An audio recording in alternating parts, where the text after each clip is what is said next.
കോട്ടയം കൂരാപ്പുഴയിൽ ഒരു കുടുംബത്തിലെ 4 പേർ ആത്മഹത്യ ചെയ്ത സംഭവം ഒരു നാടിനെ മുഴുവൻ നടുക്കിയ കേസാണ്. ലാക്കാട്ടൂർ സ്വദേശി തോമസിനെയും ഭാര്യയെയും മക്കളെയും ഈ മാസം 13-നാണ് വീടിനുള്ളിൽ അവശനിലയിൽ കണ്ടെത്തിയത്. പിന്നീട് ചികിത്സയിലിരിക്കെ 4 പേരും മരിച്ചു. ഇവരുടെ സംസ്കാര ചടങ്ങുകൾ ചേപ്പുംപാറ മാർത്തമറിയം പള്ളിയിൽ നടന്നു. എന്നാൽ സംഭവം നടന്ന് 2 ആഴ്ചയാകുമ്പോഴും മരണകാരണം സംബന്ധിച്ച് അവ്യക്തത തുടരുകയാണ്. സാമ്പത്തിക ബാധ്യതയാണ് കൂട്ട ആത്മഹത്യ കാരണമെന്നാണ് പോലീസ് നിഗമനം.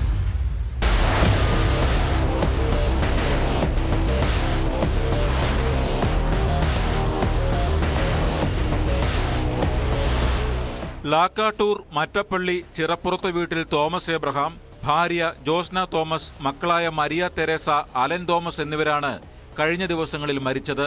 രാവിലെ 11 മണിയോടെ മറ്റപ്പള്ളി ചേപ്പുംപാറ മാർത്തമറിയം പള്ളിയുടെ ഹാളിൽ മൃതദേഹം പൊതുദർശനത്തിന് വെച്ചു. സമൂഹത്തിന്റെ വിവിധ തുറകളിലുള്ളവർ കുടുംബത്തിന് ആദരാഞ്ജലികൾ അർപ്പിച്ചു.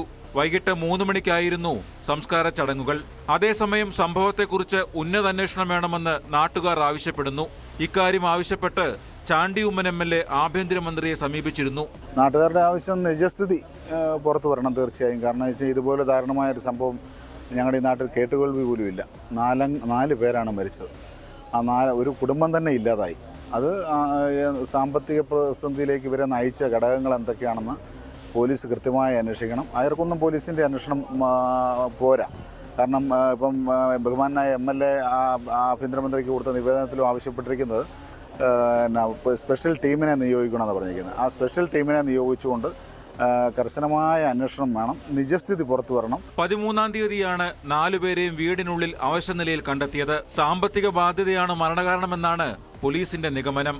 സഹകരണ ബാങ്ക് ജീവനക്കാരിക്കെതിരായ ആത്മഹത്യാക്കുറിപ്പ് പോലീസ് കണ്ടെത്തിയിരുന്നു. എന്നാൽ അതുമാത്രമാണോ മരണത്തിലേക്ക് നയിച്ചതെന്നാണ് പോലീസിന്റെ സംശയം.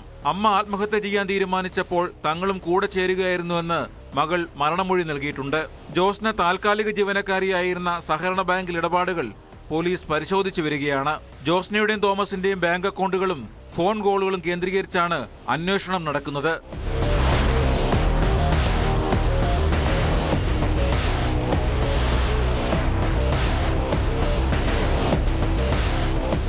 ന്യൂസ് 18 കോട്ടയം. കൂടുതൽ വാർത്തകൾക്ക് news 18 Keralam YouTube channel subscribe ചെയ്യുക.